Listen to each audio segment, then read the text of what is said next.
आइए अब अपना करंट अफेयर्स स्टार्ट करते हैं। हमारे करंट अफेयर्स का पहला इवेंट ये रहा, इसके बारे में हम लोग समझते हैं। ये है बड़ा इंपॉर्टेंट, ये है प्रधानमंत्री फसल बीमा योजना। प्रधानमंत्री फसल बीमा योजना क्यों जरूरी है, क्या इसके इंपॉर्टेंट फैक्ट्स हैं।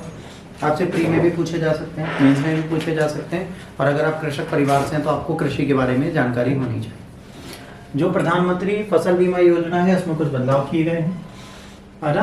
एक अधिकारी ने हाल में बताया केंद्र सरकार ने प्रधानमंत्री फसल बीमा योजना का दायरा बढ़ाया है, जिसमें पशुओं द्वारा फसल के हुए नुकसान के भुगतान के आधार को शामिल किया जाएगा, जिसकी किसान लंबे समय से मांग कर रहे थे। क्या होता है, जो आवारा पशु होते हैं वो फसलों के अंदर घुस जाते हैं, उनको चर देते हैं, उनको खा जाते हैं, उनको खत्म कर देते हैं। तो उसको खत्म करने के लिए इन्होंने एक लंबे समय से मांग कर रही थी, जिसको किया। 18 फरवरी 2016 को शुरू की गई प्रधानमंत्री फसल बीमा योजना में कृषि सहकारिता एवं किसान कल्याण विभाग द्वारा शुरू की गई एक फसल बीमा योजना की बात की जा रही है। तो ये प्रारंभ की गई, इसमें काफ़ी चीज़ें आपकी जोड़ के देखी जाती हैं, उनको प्रॉपर मैनर में किया जाता था। इसी को और एडवांस किया और आगे हमने बढ़ाया। और यहाँ पर क्या हुआ, प्रधानमंत्री फसल बीमा योजना क्रॉप इंश्योरेंस को कॉस्ट इफेक्टिव प्रीमियम के साथ सारे इंडियन फार्मर को देती है। यहाँ पे जो प्रीमियम है ना, प्रीमियम का मतलब होता है, प्रीमियम का मतलब प्रीमियम ही लिखा है इन्होंने, अल्प भुगतान जो उसके बदले दिया जाता है वो सस्ता है, और इसको हर एक बीमा कंपनी के साथ जोड़ा गया ताकि ये प्रॉपर मैनर में काम करे। अब to provide financial assistance and support to the farmer suffering from the crop damage and loss arising out of unforeseen event. मान लीजिए आपने बहुत बड़ी कृषि की, अचानक से कपास की कृषि मान लो आपने की, और आपको पता था इस मौसम में ओलावृष्टि नहीं होती और वर्षा नहीं होती, समझना। पर आजकल वेदर फोरकास्ट क्या कहता है, कल बारिश हो सकती है, नहीं हुई, आपकी फसल बच गई। आप आराम से बैठे थे, कहा आज मैं सो जाता हूँ, कल मैं बढ़िया कपास काट लूँगा, और आज रात में बारिश होगी। जो आपने कपास पैदा की थी, कपास में नमी चली जाए, ओलावृष्टि हो जाए, दोनों उसके लिए खतरनाक है। इसलिए कपास की कृषि वहाँ की जाती है जहाँ पर बारिश ना हो। अब अगर अनप्रिडिक्टेड बारिश हो गई या कोई ऐसा कीड़ा लग गया जिसने पूरी फसल खा ली, सुरक्षित थी फसल हमारी, अब हम सेफ थे, पर हमने बीमा करा रखा था। इन केस ओलावृष्टि भी हो गई तो सरकार कहती है ऐसी सिचुएशन में हम आपको पूरा पैसा रिफंड करेंगे। तो क्या फार्मर सिक्योर है, तभी तो रिस्क लेगा। To stabilize the income from the farmers and ensure continuance in farming. अब यहाँ के उनकी आय एकदम इक्वल हो गई कि अगर मेरा फसल जाता भी है तो मुझे मेरे प्रॉफिट मिल जाएगा। तो क्या करेंगे, कृषि नहीं छोड़ेंगे ना। बट अगर एक बार मैंने कपास लगाई और कपास की कपास हो गई तो मैं अगली बार कपास तो नहीं लगाऊंगा, मैं खेत बेच के शहर आ जाऊंगा। तो सरकार नहीं चाहती कि कृषक खेत अब बेचे। जैसे अभी आज की डेट में रेशम के कीट का पालन बहुत प्रमोट हुआ है। सरकार कह रही है अगर आपके पास 1 बीघे खेत है और गांव में आप रेशम कीट का पालन करना प्रारंभ कर दीजिए, तो सरकार आपको 40 लाख रुपए सब्सिडी के साथ दे रही है।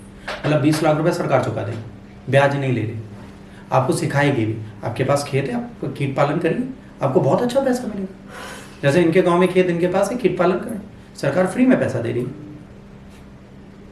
आज की डेट में रेशम के कीट का पालन करने के लिए आपको फ्री में पैसा मिल रहा है, सहतूत अलग खाने को मिलेगी। तो क्या है, सरकार कृषि को आगे बढ़ाने के प्रयास में लगी। इसके बाद टू इंश्योर क्रॉप डाइवर्सिफिकेशन, ठीक, credit worthiness of the farmer, enhance growth and competitiveness of the agriculture sector. अभी क्या क्या क्रॉप डाइवर्सिफिकेशन है कि मैं आज ये फसल उगा सकता हूँ, मैं कल ये फसल उगा सकता हूँ। डाइवर्सिफिकेशन की औकात हमें कब मिलेगी, जब हम साइकोलॉजी पे आएंगे। Farmer modern innovation agriculture practices में ला पाएगा। वो एक नई चीज़ कब ट्राई करेगा, जब क्रॉप फेलियर सिक्योर्ड होगी। जैसे मैंने कहा कि मैंने एक ऐसी फसल बनाई है जिसमें बहुत सारे बीज डालने नहीं पड़ते, एक बीज डालो पूरा खेत फैल जाएगा। उसने रिस्क ले लिया मेरे नाम पे, हो सकता है एक बीज डाला एक पौधा निकले, उसका तो पूरा खेत खा लिया था, नुकसान हुआ उसका सीजन में। ये नुकसान इनोवेशन वाला झेलने को सरकार तैयार बैठी है। तो इससे क्या होता है, ये बीमा सारी चीज़ों को संभाल लेगा। All farmers including sharecroppers and the tenant farmers growing notified crops in the notified area are eligible for the coverage। अब हर जगह भाई ओनर तो नहीं खेती करते, कहीं बटैया करता है, कहीं किराएदार करते हैं, भाई मैंने किराए पे फसल लेके की, उनको भी इसमें कवर किया गया। Compulsory component, all farmers availing seasonal agriculture operations, loans from financial institution, है ना, notified crops would be covered compulsory. अगर आप लोन ले रहे हो किसी चीज़ को करने के लिए तो उसमें तो इंश्योरेंस मस्ट है। Voluntary component, the scheme would be operational for non Loni farmers. अगर किसी ने लोन नहीं लिया कृषि के लिए तो वो भी अगर चाहे तो इंश्योरेंस करा सकता है।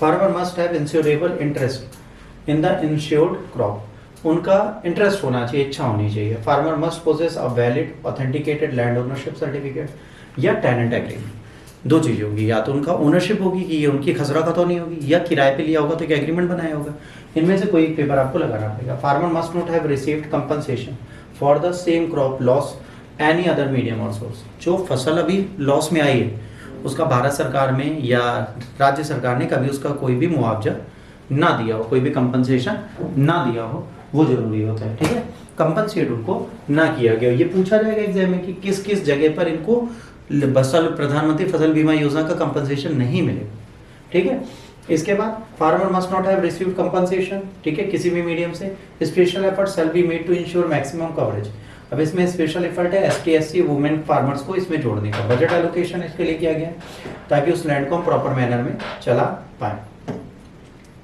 अब एफोर्डेबल प्रीमियम, भाई खरीफ फसल और तिलहन की फसलों के लिए है ना, दे अधिकतम प्रीमियम 2% होगा।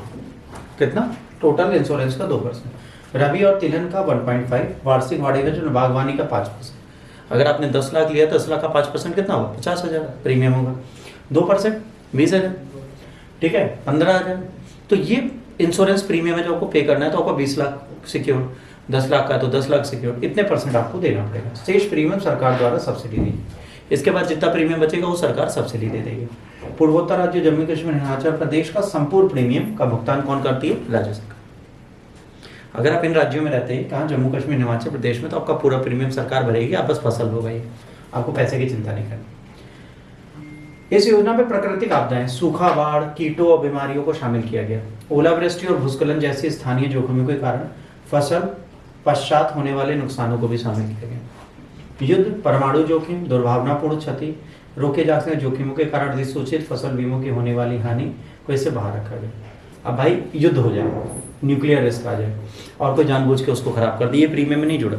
क्यों नहीं जुड़ा? उसका रीज़न है, मान लो आज मैंने आम के एक बाग उगाया और सारे आम मैं खुद खा गया और सीजन आ गया, अब मैं चोरी करा दूंगा, जानवर हका दूंगा, है ना, कुछ पेड़ कटवा दूंगा कि भैया यहाँ पे तो दंगा हो गया, उसमें क्लेम नहीं मिलेगा। इन्होंने कहा ये क्लेम का तरीका नहीं, क्लेम इन रीजंस पे मिलेगा, इस पे नहीं मिलेगा। ठीक, इसके बाद समय पर मुआवजा, इसमें 2 महीने के भीतर ही दावों का निपटाना होता है। जैसे ही आप फसल कटाई करते हैं 2 महीने के अंदर आपको मुआवजा मिल जाएगा। इसके बाद प्रधानमंत्री फसल बीमा योजना में फसल हानि के सटीक आकलन के लिए उपग्रह इमेजिंग और ड्रोन जैसी ऐप कर लगी, मतलब सैटेलाइट से देख लेंगे यहाँ पे सही में कोई प्रॉब्लम आई कि नहीं आई, नहीं आई तो तुम प्रीमियम नहीं ले सकते। ठीक है, ठीक।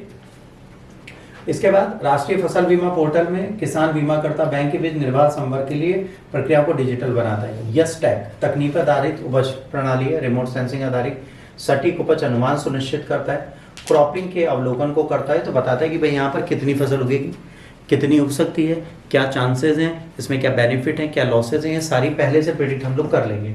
तो किसान को फसल बीमा देने वाला पागल नहीं है, उसको पता है उसको प्रॉफिट होगा कि लॉस होगा, उसके बिना वो उस काम को नहीं होने देगा।